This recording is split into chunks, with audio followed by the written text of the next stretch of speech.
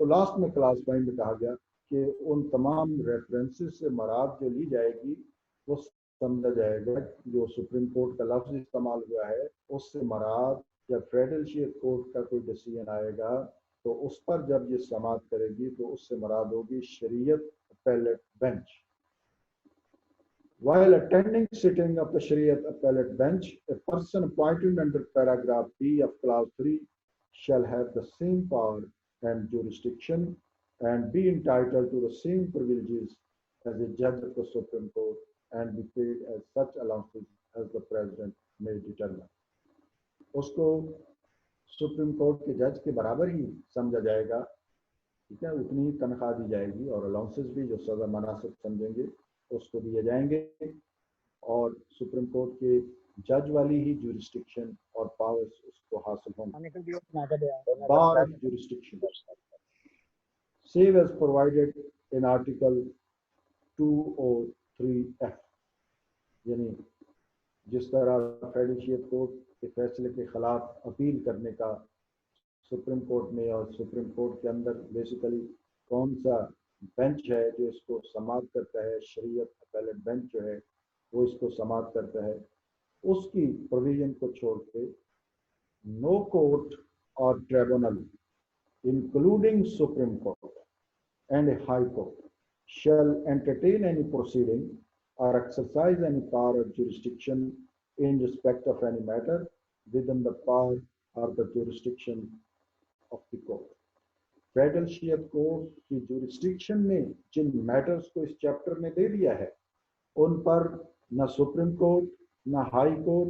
کوئی بھی ٹریبونل سماعت نہیں کر سکتا سوائے یہ شریعت اپیلیٹ بینچ کے, تو اس کے ذمے تو لگایا گیا ہے وہ سماعت کر سکتا ہے, اور کوئی عدالت جو ہے وہ فیڈرل شیئر کورٹ کی جورسڈکشن جو ہے اس پر اپنا جو ہے اختیار اس کو استعمال نہیں کر سکتی, ان کی جورسڈکشن کو بار کر دیا گیا ہے آرٹیکل 203G کے تحت. Decision of the court binding on high courts and courts subordinate to it. Subject to article 203D and 203F.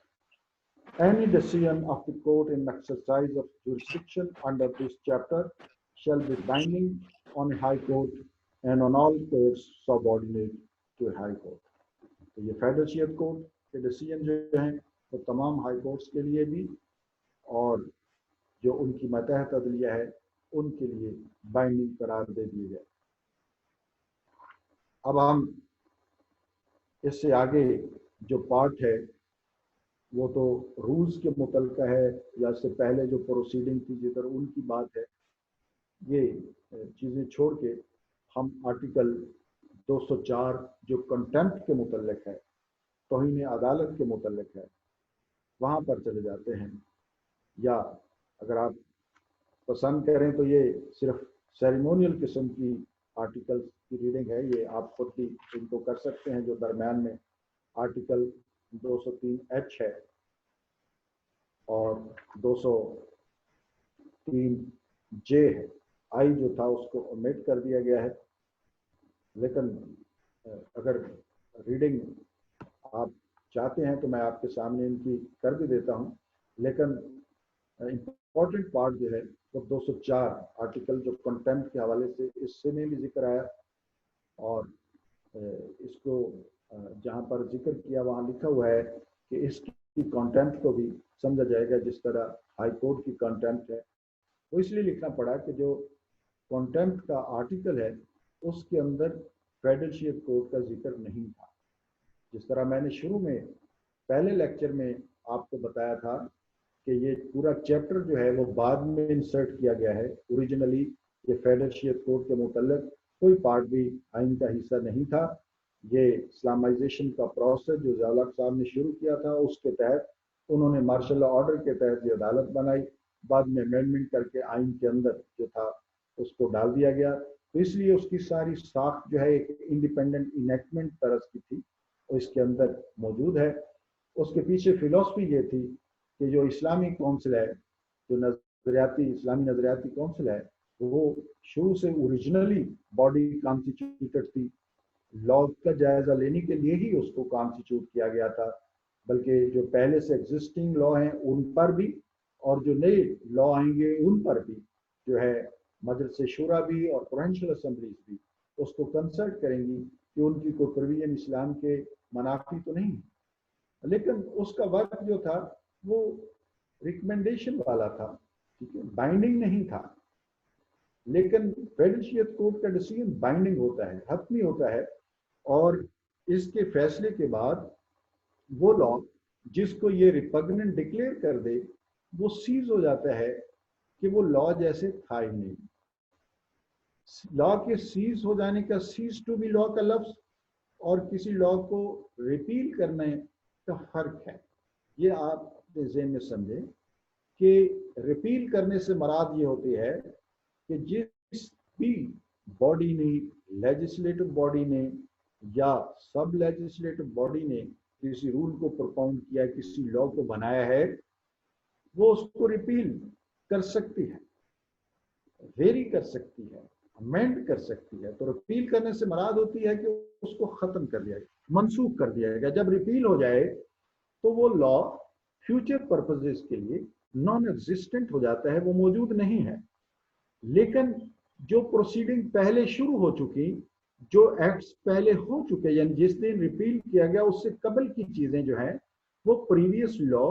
جو ریپیل کر دیا گیا ہے جب وہ موجود تھا تو اس کے تحت ڈیل ہوتی ہیں، وہ پروسیڈنگ بھی اس کے تحت جاری رہتی ہیں۔ لا ریپیل ہو جانے سے جو پریویسلی انسٹیٹیوٹڈ پروسیڈنگز ہیں یا پریویس لا کے تحت جو رائٹس اپروو ہو چکے ہیں ان پر کوئی اثر نہیں پڑتا۔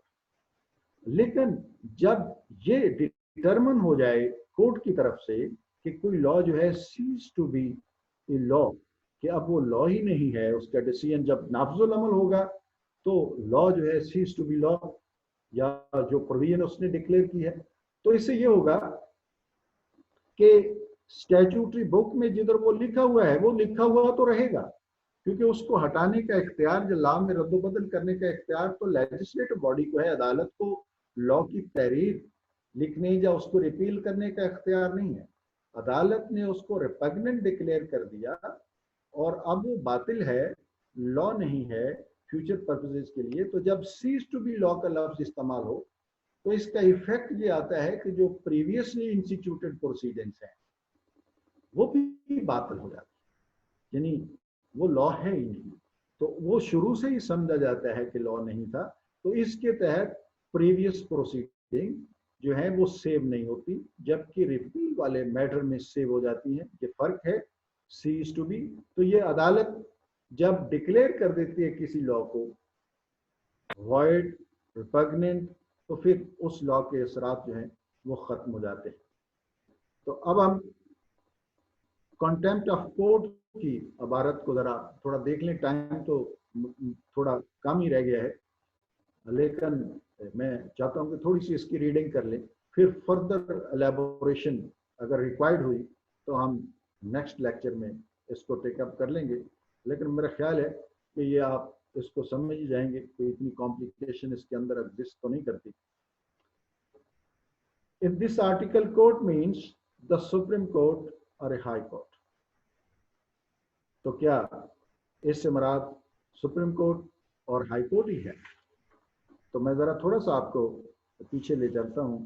جہاں پر یہ لکھا ہوا تھا کہ بھئی اپنے کنٹیمنر کو یہ عدالت جو ہے کون سی، فیڈرل شریعت کورٹ، جو کنٹیمپٹ کرنے والے شخص کو بھی سزا دے سکتی ہے، اسی طرح پاورز